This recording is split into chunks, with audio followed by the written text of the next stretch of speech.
On filme tout, on photographie tout. Et parfois, on oublie de profiter tout simplement de la vie. Est-ce que tu t'es déjà demandé pourquoi on fait ça? Ces moments, ça peut être au restaurant, en concert, en vacances, lors d'un spectacle ou même tout simplement en soirée. Je te propose qu'on voit ensemble aujourd'hui les raisons qui nous poussent à avoir ces automatismes, à avoir ce genre de comportement, de réfléchir un peu à tout ça et tu vas voir qu'il y a de quoi se retourner le cerveau un petit peu quand même.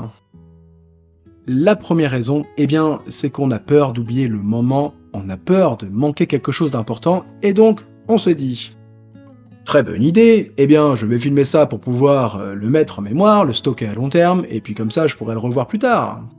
C'est pas si bête en soi, c'est même astucieux, mais il y a quand même une chose d'important que l'on oublie dans tout ça.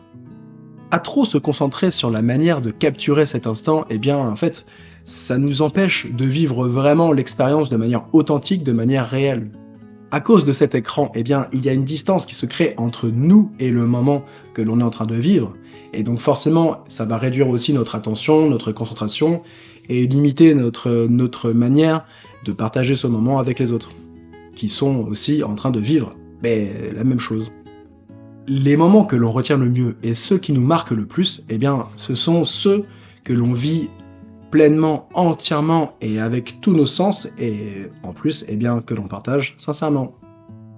Et bref, filmer, photographier, ça casse toute cette dynamique. Personnellement, je me souviens d'un concert, celui de Hans Zimmer, un compositeur de musique de film très connu. Ça faisait des années que j'attendais que ça d'aller le voir, et ce moment est arrivé. Bon, j'ai quand même passé un super moment, je m'en souviens plutôt bien, mais les souvenirs qui me restent surtout, c'est moi qui suis en train d'essayer de grappiller quelques places pour pouvoir faire de meilleures photos et mieux filmer.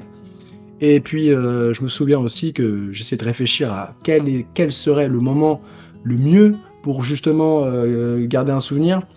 Et je pense que mine de rien, ça a quand même un petit peu gâché ma manière de vivre ce moment. Et bon, c'est comme ça. Et le pire dans tout ça, c'est que je n'ai même pas regardé ces photos et ces vidéos à l'heure où je te parle. Peut-être que ça arrivera un jour, mais honnêtement, je suis pas sûr. Alors que j'ai d'autres souvenirs où je n'ai fait aucune photo, aucune vidéo, et honnêtement, je m'en souviens très bien, voire même dans les détails, quoi. Bon, c'est vrai, le smartphone, il n'est jamais loin, il est toujours proche de nous, on peut le dégainer facilement, rapidement, c'est clairement tentant, mais je pense que il nous empêche de vivre réellement les choses. Même si on a l'impression d'être présent tout en filmant, c'est souvent qu'une impression, et c'est l'impression en plus que l'on veut donner aux autres. Mais à vrai dire, vivre un moment réellement, c'est écouter, c'est vraiment voir, voire même parfois sentir, goûter ou même toucher. Et surtout, c'est éprouver des émotions, c'est ressentir des choses. Et les photos et vidéos que l'on fait, ça ne peut pas capturer tout ça. C'est impossible. C'est vrai que vivre un moment agréable, vivre un super truc, ça nous pousse à vouloir le partager avec les autres par le biais des réseaux sociaux.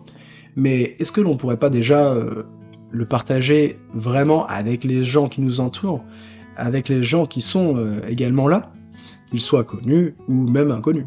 Et si tu as vécu déjà cette sensation d'harmonie avec les autres lors d'un concert ou d'un rassemblement, je pense que tu sais à quel point ça peut être fort. Et si tu l'as jamais vécu, j'espère vraiment que tu le vivras un jour. C'est comme si on était prêt à sacrifier notre moment personnel pour montrer aux autres que l'on était là, que l'on était présent. Mais finalement, la question que l'on peut se poser, est-ce que vraiment on était là? Le pire, c'est qu'à faire tout ça, on peut aussi gâcher l'expérience des autres. Parce qu'à partir du moment où l'on est plusieurs à vivre un même moment, à vivre une même expérience, nous sommes tous connectés les uns les autres. Et donc, si quelqu'un reste dans sa bulle, il va pas participer justement à cette dynamique de groupe. Donc c'est vraiment dommage. C'est un peu du gâchis. Notre besoin de reconnaissance et de validation, il nous pousse à vouloir montrer aux autres ce que l'on est capable de faire, de vivre, de voir tout simplement. Montrer qu'on existe. J'ai réalisé que pour moi, la meilleure façon d'exister, c'est d'abord d'avoir la sensation d'exister pour moi-même et non pas pour les autres. On est parfois guidé par cette pression sociale, et plus on rentre dans cette dynamique de vouloir montrer aux autres, et bien plus on va donner envie aux autres justement d'en faire de même, et vice-versa. Mais jusqu'où? Jusqu'à quoi? Ce besoin de conformisme, ce besoin d'être au même niveau que les autres, d'être pareil, eh bien ça peut en devenir malsain, ça peut en devenir une obsession. Et justement, eh bien, il faut déjà en prendre conscience. Et parfois, on peut s'y perdre sans même s'en rendre compte. Tiens, on fait un petit jeu. Si tu as des photos ou des vidéos que tu n'as jamais regardées à nouveau, alors que c'était le but à la base, eh bien, on va dire que tu me dois un petit pouce bleu sur cette vidéo.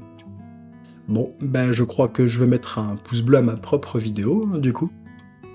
Je pense qu'il ne faut vraiment pas se priver de vivre réellement les choses que la vie nous offre. Il n'y a que ça d'important, et surtout, il faut donc d'abord les vivre pour soi avant de les vivre pour les autres. Et puis, c'est la seule manière d'avoir un réel souvenir à raconter, à le faire vivre. Non pas avec un post ou une story, non pas avec un souvenir virtuel, mais avec de vrais souvenirs. Je pense que tu es d'accord avec moi. On est toujours heureux d'entendre une personne nous raconter un moment important de sa vie. Eh bien, toi aussi, tu peux le faire. Toi aussi, tu pourras le faire, si tu arrives à accorder plus d'importance au moment présent les prochaines fois. Ce ne sont pas nos vidéos qui restent le plus, ce sont nos émotions et celles que l'on partage vraiment avec les autres. Si tu as regardé la vidéo jusqu'à là, eh bien je te remercie sincèrement et surtout pense à t'abonner si tu ne l'as pas encore fait. En tout cas, si tu ne veux pas louper les prochaines vidéos. Et moi je te dis salut!